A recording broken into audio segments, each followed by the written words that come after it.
Okay, so I wanted to talk about problem 5.2, which is the parasailer. There we go. Right, so they are attached to a tether to the boat, and then they have a sail attached to them. If they weren't attached to the boat with some line, then in theory their sail would be taking them off in this case, up and right direction. If all they were was tethered to the boat, they wouldn't go up.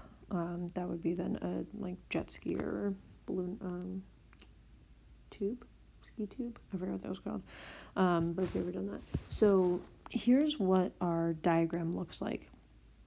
If we were to do a free body diagram of this person, okay, right, this person still has mass and is on Earth, and therefore has an mg down. And that's what the question's asking for, is what is the weight? They do not tell us the weight.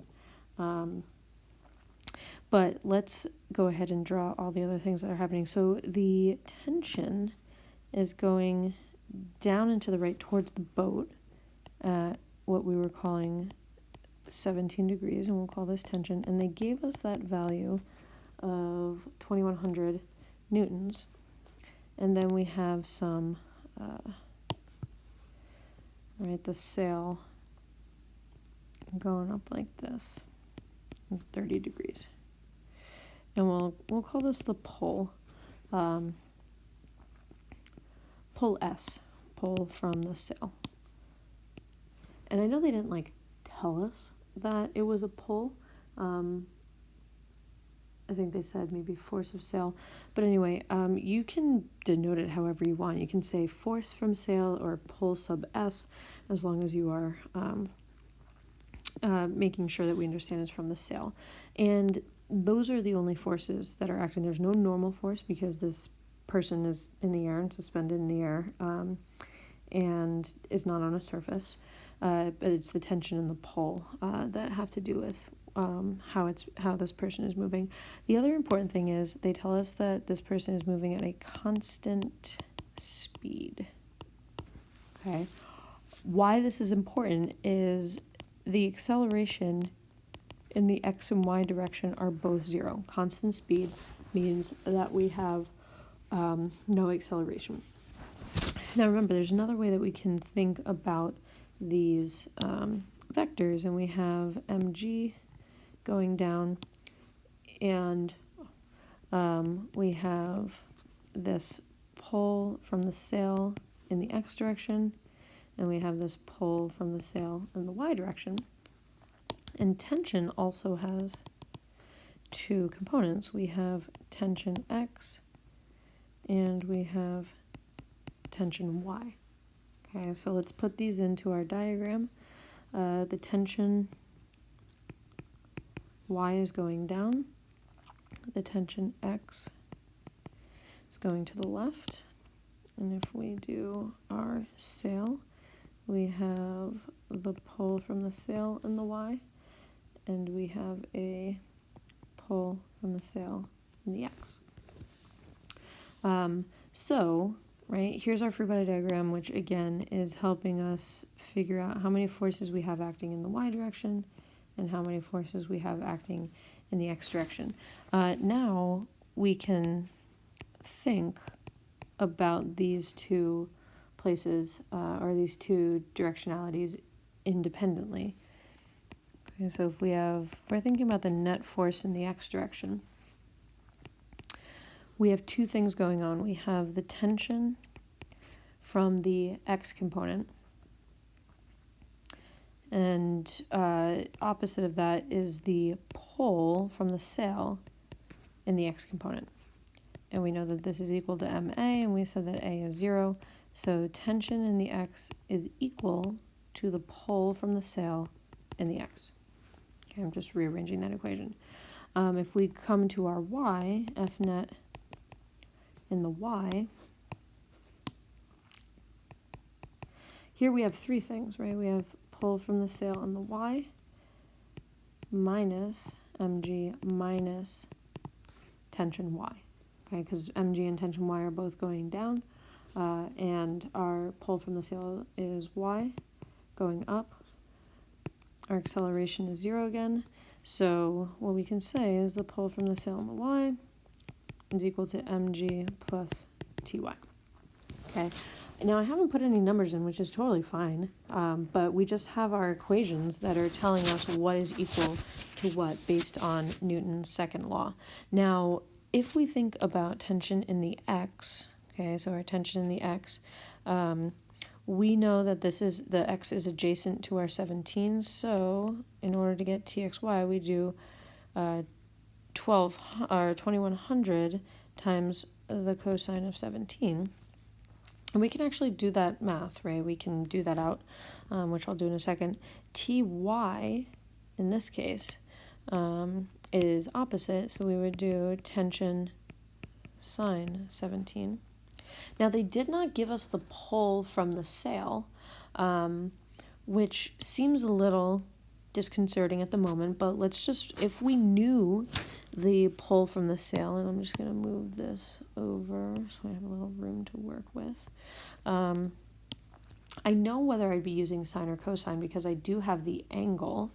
And let's look at the y. The y is opposite, so that's going to be sine. So if I wanted to find the PSY, I would do, or the pull from the sail in the y direction, I would have to know the pull from the sail, and then I would do that times the sine of 30.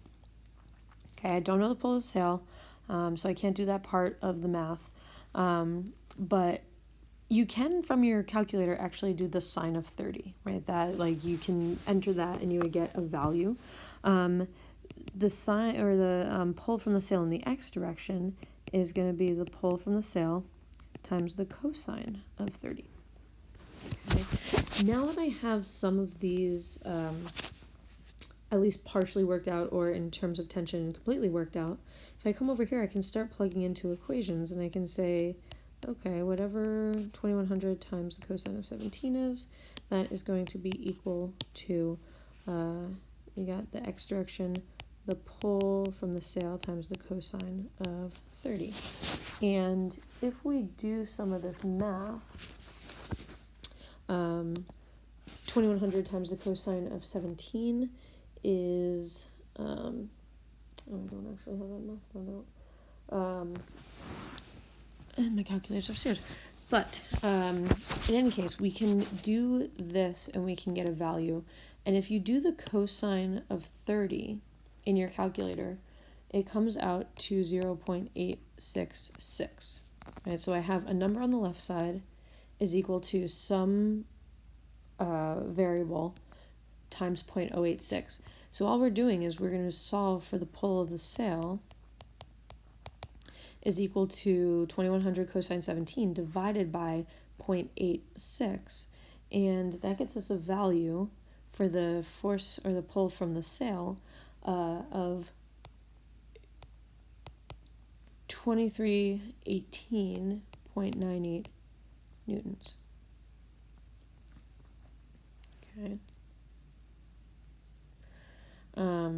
So in order to have these things offset, this pull from the sail itself, right? So we solved for the net pull of the sail, right, going in that 30 degrees northeast direction.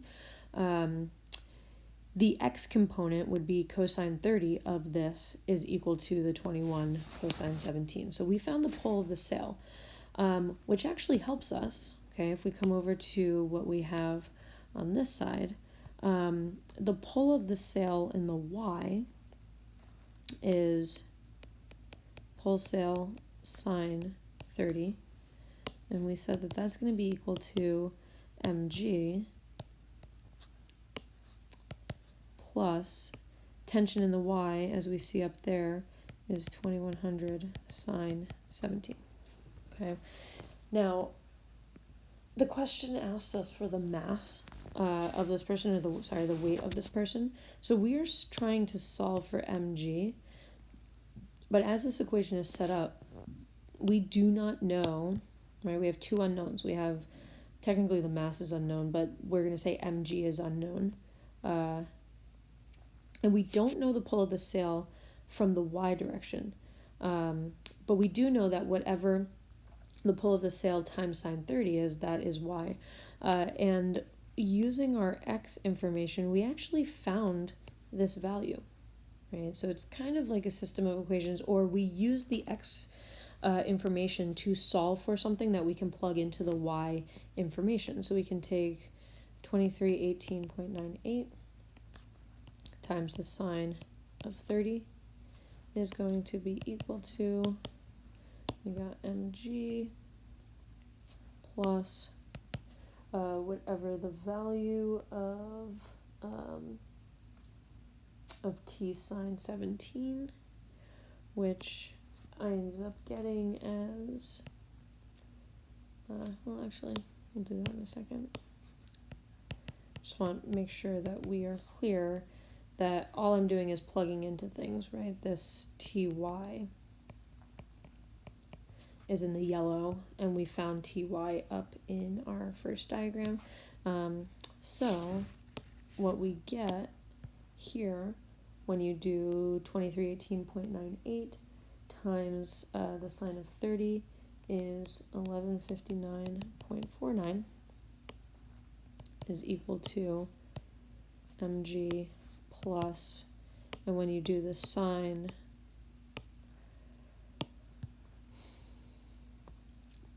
of 17 times the tension, you get 613. Oh, don't know why that didn't do 13.98. And now we can just solve for mg, and we can subtract 613.98 from our left side, and we get mg is equal to 546 newtons, or you can say this person weighs 54.6 kilograms, but we were looking for mg.